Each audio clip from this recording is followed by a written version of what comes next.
Yeah, a lot of you guys have been asking why am I holding a microphone, and I should be getting shotgun microphones, overhead microphone, lavalier microphone, all of those stuff, and I shouldn't be holding a microphone. And I agree, because we were originally using the Zoom H1N, which, to be honest, it was kind of retrofitted into this home setup because we are still partially working from home as of now. This is a Zoom H1N equipped with a dead cat fur at the top here to prevent wind noise from interfering with our audio. But of course, we need to hold the microphone as well because that's the only way to get proper audio, and I don't have any lapel or whatever to connect into it. So yeah, and I also dread using this microphone in particular because of its battery life, since it only uses double AAA batteries. And coincidentally, Lensgo approached us after we published those videos, and they said, hey, you guys want to take a look at this microphone? And yeah, we said yes.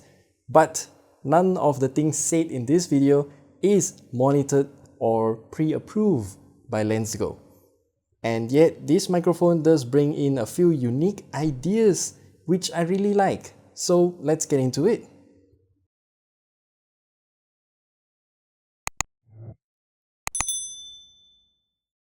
So this microphone here is the Lensgo 348C1V1. We'll get more into that 1V1 later.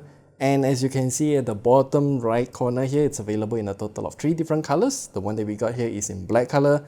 Once we unbox it, what we get is a user manual, USB Type-C cable for charging, this coiled cable, which is presumably to connect the Lensgo microphone to your camera directly, and then another cable to connect from the Lensgo microphone directly to your smartphone. I don't know why they're doing this because, as you know, audio jacks in smartphones are starting to die off, so And they also included one of these magnetic clip things which you can adhere to different surfaces like the camera's body, for example. But we'll leave all of those aside and take a look at this thing instead. Yes, the carrying case looks exactly like one of the microphones, so none of it actually works, by the way. There's no functional buttons on the case, but you can see these 3 little semi-translucent slots, which is supposed to be letting the indicator LED from the inside parts to shine through. And at the left side here, we have a USB Type-C port for you to directly plug in a charger to charge everything that's inside this case. So to open the case, it's fairly simple. Press the button here, pop it open, and then we can see there are 4 slots, but only 3 of them are usable. So we got the receiver unit, which is labeled RX. So this thing is fairly interesting. Once you turn it on, the LCD screen turns on and then it tells you the volume and also if the transmitter devices, the one that is on my shirt here, is functioning or not. And there are also a few buttons here to adjust the volume, and then there's also an audio out to plug it into the camera directly, as shown in this setup, because this magnetic clip here, this magnetic clip is actually for you to directly clip it onto the camera's hot shoe mount bracket, and then you can snap on the Lensgo 348C microphone's receiver directly onto the camera. It's kind of convenient actually, it's kind of genius too. You can use the same clip it on the shirt. I'm using one right now on my shirt, but that's about it for the receiver part. It's kind of straightforward, so we'll leave it there. And the transmitter part, which is the one that's clipped on my shirt right now, this thing has a lot of features that, wow, I think I'm just gonna use it like this because it's just that versatile. So by just looking at this unit here, we have a dead cat kind of fur-like situation going on at the top, which again blocks out the wind noise. And then taking a look at this side here, we can plug in a micro SD card to directly record audio onto the microphone without using the receiver part, as in without using this part. So what I do is just plug in an SD card, hold the record button until it flashes red, and then it will start recording audio directly as a standalone unit. One thing that's distracting though is that if you can see here, the red lights keep blinking, which I think is kind of distracting throughout the entire recording. It's just gonna keep blinking and blinking. Not sure if that's a good idea, but it's a good indicator nonetheless. I just wish that they put the LED maybe to the side. That would be better. Anyway, back to the filter at the top, we can actually pop it off by just releasing the two latches on the sides.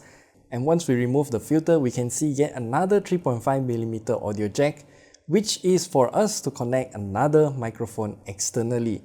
So yeah, we do have that option, but I don't know why they want to hide it underneath that filter. Presumably it's to prevent users like me from accidentally plugging it in and then forgetting about it. Maybe.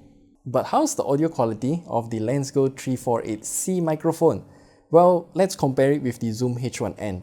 So usually how I record is like this. I'm gonna hold the microphone right in front of my mouth, speak into it, and then I also do a few post-processing. So here it is, unmodified, and then once I have to do some noise removal, then after that to duplicate the voice channel from left to right or right to left, whichever I feel like it, just to prevent the distracting imbalance in volume.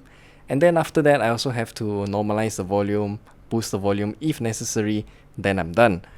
And as for the Lensgo 348C, this is the recording that's unmodified, and then here is my voice doing the exact same modifications as I did with the Zoom H1N's recording. Granted that I don't have to duplicate my voice from one channel to the other because this is a mono microphone, which is perfectly fine for me. And as far as I know, it also records in 44.1 kHz frequency, so yeah, it sounds pretty good, right? But before we forget, we also need to take a look back at this case here because, like we mentioned earlier, this is the Lensgo 348C, but on the box here, it's also written 1V1. So that 1V1 means that we have one receiver and then versus the V1 transmitter. Lensgo also offers another version, which is the Lensgo 348C 1V2, which means we have one receiver and two transmitters.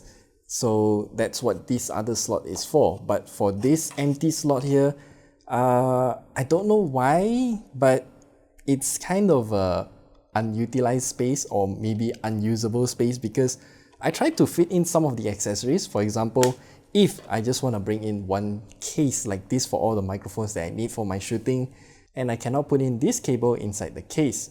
That is especially true if I'm using the 1V2 version because I'm gonna have this space occupied by yet another transmitter unit. But for 1V1, I can put it in here, stash it in a bit and occupy this extra space. So that's something that I think you should take note of, or maybe Lensgo, you can definitely improve this design a bit, maybe by making this case a little bit larger to put in the extra cables. That'll be nice, but again, that's a minor detail. Overall though, the Lensgo 348C, this is an excellent microphone, a really convenient one, and for me personally, yeah, it suits my use. And I now have two free hands to do whatever I want so that I can show you better things during this kind of aero situation. But for the price of the Lensgo 348C, as far as I can find, it's priced at about 700 ringgit for the 1V1 version.